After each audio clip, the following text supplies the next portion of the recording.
കെട്ടിട നിർമ്മാണ permit fees ഉയർത്തിയ നടപടി സംസ്ഥാന സർക്കാർ പുനഃപരിശോധിക്കും. CPM നിർദ്ദേശപ്രകാരമാണ് പുനരാലോചന. ജനങ്ങളെ നേരിട്ട് ബാധിക്കുന്ന നിരക്ക് വർധന തെരഞ്ഞെടുപ്പിൽ തിരിച്ചടിയായത് പാർട്ടി നേതൃത്വം വിലയിരുത്തിയിരുന്നു. ലോക്സഭാ തെരഞ്ഞെടുപ്പിലെ തിരിച്ചടി മറികടക്കാൻ വേണ്ടിയുള്ള മാർഗനിർദ്ദേശങ്ങൾ ചർച്ച ചെയ്ത സംസ്ഥാന കമ്മിറ്റി യോഗത്തിലാണ് കെട്ടിട നിർമ്മാണ പെർമിറ്റ് ഫീസ് വർധനവും ചർച്ചയ്ക്ക് വന്നത്.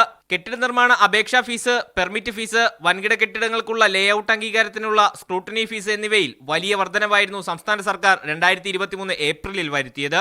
അപേക്ഷാ ഫീസ് 50 രൂപയിൽ നിന്ന് 1000 രൂപയാക്കുകയും പെർമിറ്റ് ഫീസ് പഞ്ചായത്തുകളിൽ ചെറിയ വീടുകൾക്ക് 525 രൂപയിൽ നിന്ന് 7500 ആക്കുകയും ചെയ്തിരുന്നു.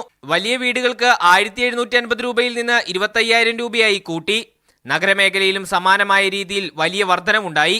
സാധാരണക്കാരായ ജനങ്ങൾക്ക് നിലവിൽ നൽകേണ്ടി വരുന്നതിനേക്കാൾ 100% അധിക പൈസയാണ് കെട്ടിട നിർമ്മാണവുമായി ബന്ധപ്പെട്ട് ചിലവായത്.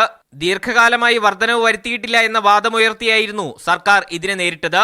എന്നാൽ ലോക്സഭാ തെരഞ്ഞെടുപ്പിലെ കനത്ത തോൽവി CPMന്റെ കണ്ണു തുറപ്പിച്ചിരിക്കുകയാണ്. കഴിഞ്ഞ വർഷം ഏപ്രിലിൽ വരുത്തിയ വർധനവ് എങ്ങനെ കുറയ്ക്കാമെന്ന ആലോചനയാണ് തദ്ദേശ സ്വയംഭരണ വകുപ്പ് ഇപ്പോൾ നടത്തുന്നത്. നിരക്ക് കുറച്ചുകൊണ്ടുള്ള സർക്കാർ തലത്തിലെ തീരുമാനം വേഗത്തിലുണ്ടാകുമെന്നാണ് സൂചന.